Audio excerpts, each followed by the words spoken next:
From the News Channel 5 Network, this is Inside Politics. Hello, everyone. I'm News Channel 5's political analyst, Pat Nolan. Welcome to Inside Politics. The November 2014 elections are a little over 7 weeks away, with early voting starting even sooner than that on October 15th. That's just a few days more than 4 weeks away. Most of the major statewide contests will be selecting someone to fill two of Tennessee's seats in the United States Senate. Knoxville attorney Gordon Ball is the Democratic nominee for that post. He's our guest on Inside Politics this week. Mr. Ball, welcome back, and thanks for coming back on the show. Thank you, Pat, for having me. And congratulations on winning the nomination. Thank you. We are very humbled by winning the nomination over a good field. Now, the Center for Public Integrity has just issued an analysis that says more than $3.4 million was spent on TV ads here in Tennessee in both the primaries, just in the Senate race alone.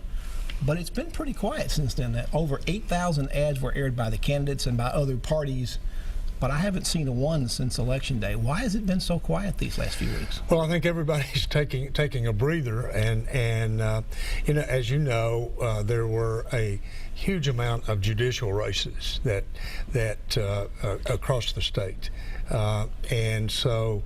I don't know how much was spent on judicial races, but I would say a large part of that. Now, you're running against a two-term incumbent, some say a political legend, in Lamar Alexander. Has the race been quiet in part because he doesn't see you enough as a threat to go ahead and be on TV? Well, it's interesting. We have asked Lamar to debate, and he has refused. And one of the things, he didn't debate in the primary, and one of the things he said was, you can ask me questions when you see me walking down the street. And I've been in this state for 65 years, and I haven't seen Lamar Alexander walking down the street very often. And so when do things change for the Ball campaign? When do you start going on the air? We're doing statewide radio as we speak, and we will start going on the air probably October 8th or 9th. Now, on statewide TV. You said you were going to spend $400,000 in the primary on TV. Did you spend that much? And are you willing to spend at least that much, if not more, in November? Well, we did spend a sufficient amount to get our message out, and obviously we won the primary, and we'll spend a sufficient amount, hopefully, to get our message out in the fall. Now, much of what you spent in the summer was from your own personal fortune. Are you willing to commit? How much of your personal fortune are you willing to commit again, whatever it takes? Again, we are going to do everything to get our message out, and we're busy raising money as we speak. And it's sad, Pat, that money has to drive elections, but that's really what happens, because you have to get your message out. How much is your independent fundraising improved because you won the nomination? Well, I think it's improved immeasurably because, as you know, I was only in the primary race for about 4 months, and whereas Mr. Adams was in it at least 8 or 9 months. And so I've been on the phone probably 7, 8, 9 hours a day raising money, and it's improved a lot. Now, a lot of Republicans in East Tennessee. Now, Senator Alexander has already raised and spent millions of dollars on his own in the primary. He has lots more money left, and other money that he can probably raise. And he gets the great majority of his money from out of state. Now, you said you're willing to spend whatever it takes of whatever you raise and whatever of your own money to get the job done. When you ran in August, you were running against an opponent that was badly out. You raised had a whole lot more money to spend than he did. Well, I had more money to spend. That's not true in this case. So no. How do you compete with that?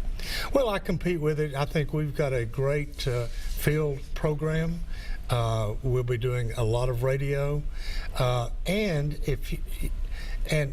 Mr. Alexander has been in office for 40 years, either being governor, president of UT, some public office, being the United States Senator, and hopefully there's stark differences between Lamar Alexander and myself on almost every issue. Now, you talked about being on the phone a lot, trying to raise support and funds.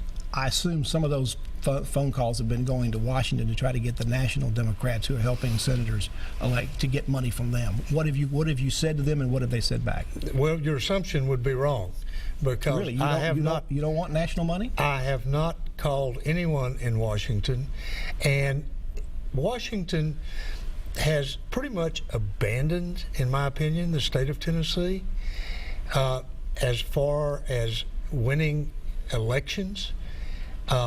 And we haven't called anyone in Washington. The only people I've called are Tennesseans, and I've called a lot of Republicans in East Tennessee, and that's where I'm from. So what's the difference between, say, Tennessee and Kentucky and Georgia, which are nearby, reasonably considered southern states? They both seem to have pickup opportunities there in the Senate, yet it seems pretty clear money's going to be spent down there and not Tennessee. Why are the National Democrats ignoring Tennessee? That's their call. I don't know. I think we have an excellent chance of beating Lamar Alexander. And if you look at Mr. Alexander's primary race, I think you'll agree he lost 30 counties. He lost his home county. He lost Sevier County. He lost Loudoun County.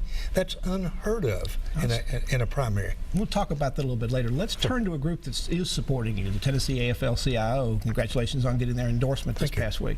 But other than a news release, what does that really mean? Is it coming with any PAC money from that labor group? Is it coming from any volunteer support to canvass and turn out the vote? It's coming with volunteer support to canvass and turn out the vote. It's coming with mail out statewide to all their membership. I don't think there'll be any PAC money. Okay, Gordon Ball's our guest. He's a Democratic candidate and nominee to be he is the candidate on the base for the Democrats in November to run for the U.S. Senate. Back to continue our conversation with him after this break.